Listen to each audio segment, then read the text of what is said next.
Dystopian texts reveal core truths about the oppression of women.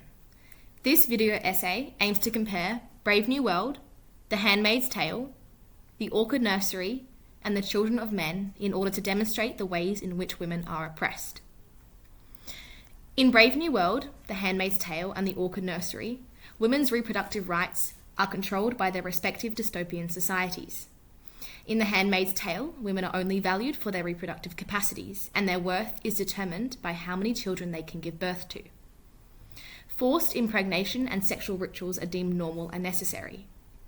Similarly, in Brave New World, women experience reproductive oppression through the removal of natural childbirth and the artificial control of reproduction.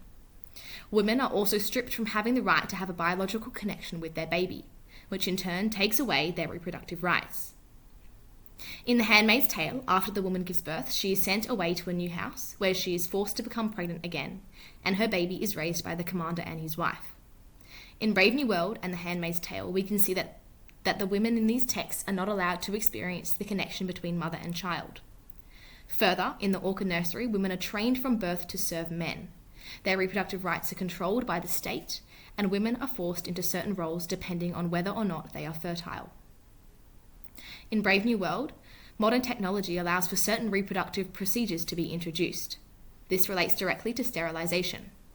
Around 70% of women in the world state are engineered to be sterile. Additionally, in the Orchid Nursery, women's bodies are monitored medically, and eugenics is practiced on these women. This technological advancement is not dissimilar to that in Brave New World. In the Orchid Nursery, women are denied any form of contraception by the state. The Orchid Nursery itself is a place where girls are raised to become breeders. The orchid flower is a metaphor for women and highlights the manipulation they experience to be perfect and pure. Although this sort of technology was not present in The Handmaid's Tale, this level of control and manipulation is still prevalent. I believe that we can compare these texts and the decline of women's reproductive rights to what is happening in America today. Since the re-election of President Trump in late 2024, we have seen women's reproductive rights in the US slowly decline. Approximately 20 states in America have either banned or restricted access to abortion. President Trump has also undermined women's access to birth control. It is not difficult to compare America currently with dystopian texts such as Brave New World, The Orchid Nursery, and The Handmaid's Tale when considering women's reproductive rights. Therefore, it can be seen that these dystopian texts reveal core truths about the oppression of women that is relevant today.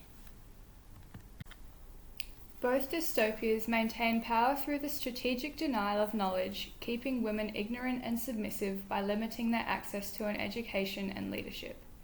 In both Brave New World by Aldous Huxley and The Handmaid's Tale by Margaret Atwood, women are denied access to power and knowledge, reinforcing their status in society as a disempowered body. In Brave New World, education is replaced by conditioning and intellectual development is dependent on which class hierarchy the individual belongs to. Women such as Lenina are never encouraged to think critically or seek positions of power or authority.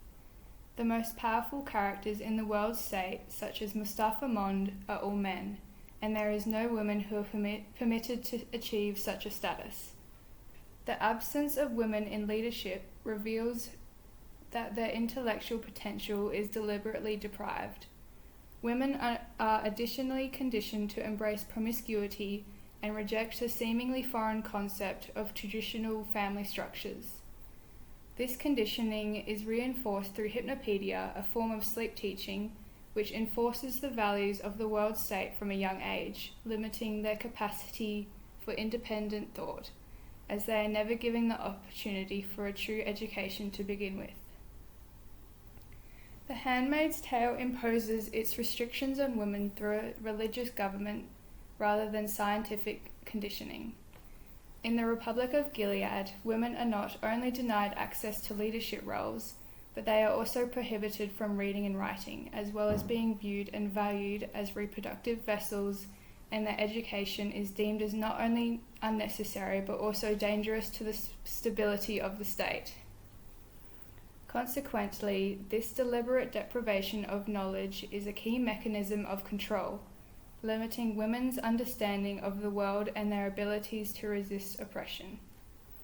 The Red Center, the training facility for handmaids, serves as a site of conditioning.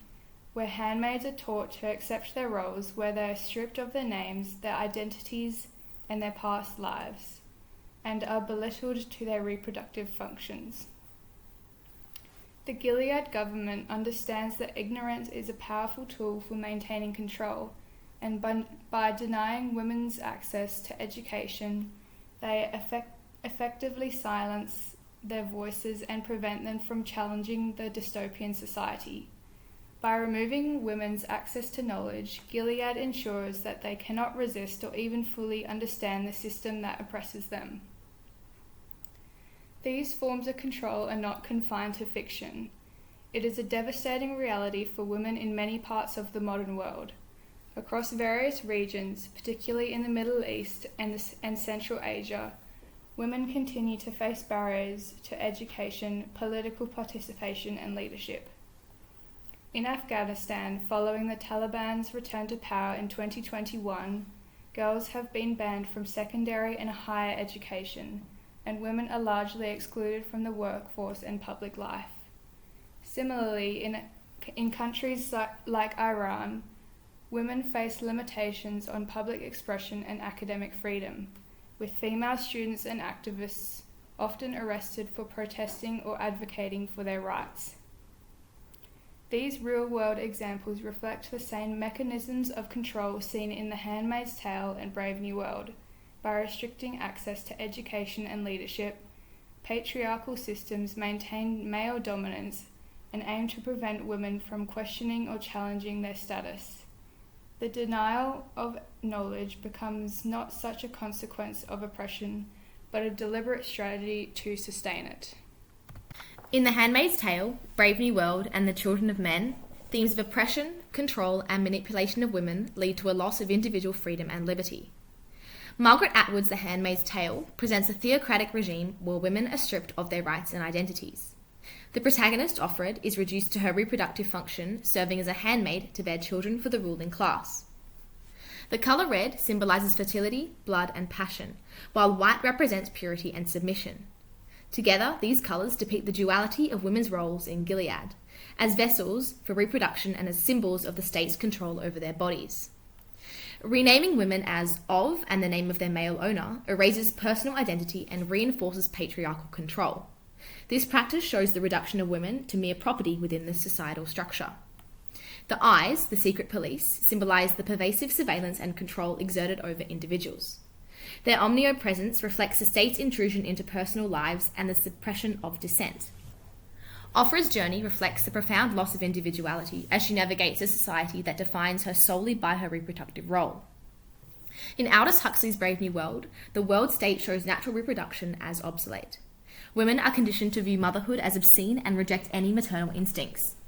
This suppression of natural desires further alienates women from their own identities. Sterilisation and artificial reproduction ensure that women serve as the state's needs without question. From birth, individuals undergo hypnopedic conditioning to accept their predetermined roles.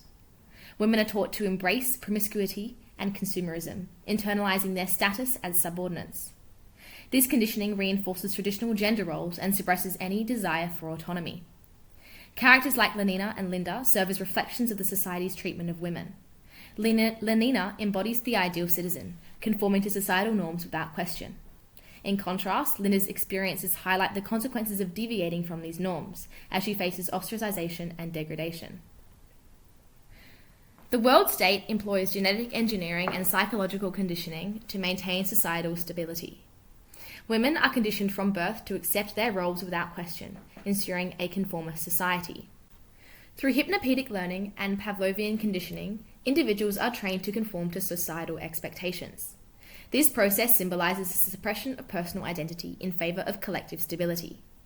In Children of Men, the world faces a crisis of infertility, rendering women the last hope for humanity's survival. This dire situation leads to the commodification and control of women, stripping them of their individuality and freedom. With the sudden onset of infertility, women become invaluable for their reproductive capabilities. This societal shift leads to the exploitation and manipulation of women, as they are viewed primarily as vessels for reproduction. Their personal identities and desires are overshadowed by their biological function. Key's unexpected pregnancy becomes a symbol of hope for humanity's future. However, it also highlights the control exerted over women, as her pregnancy turns her into a commodity to be protected and exploited. Her individuality is compromised as she is seen not as a person but as a means to an end. The radical group known as the Fishies seeks to use Key's pregnancy to further their political agenda. They view her not as an individual but as a tool for their cause, demonstrating how women's bodies are politicized and controlled in times of crisis. Theo's involvement in protecting Key reflects the patriarchal structures that still dominate society. While he acts as a protector, his role underscores the dependency of women on male figures for their safety and autonomy, further diminishing their individuality. As women are reduced to their reproductive roles, their personal identities are erased. Key's journey illustrates this loss as she transitions from a person with her own desires and fears to a symbol of hope and a tool for survival. Her individuality is subsumed by the societal need for her pregnancy. All of these texts are prime examples of how the manipulation and commodification of women leads to a loss of individual identity and oppression of an entire gender. These dystopian texts can reveal core truths about the oppression of women which is still relevant in today's world.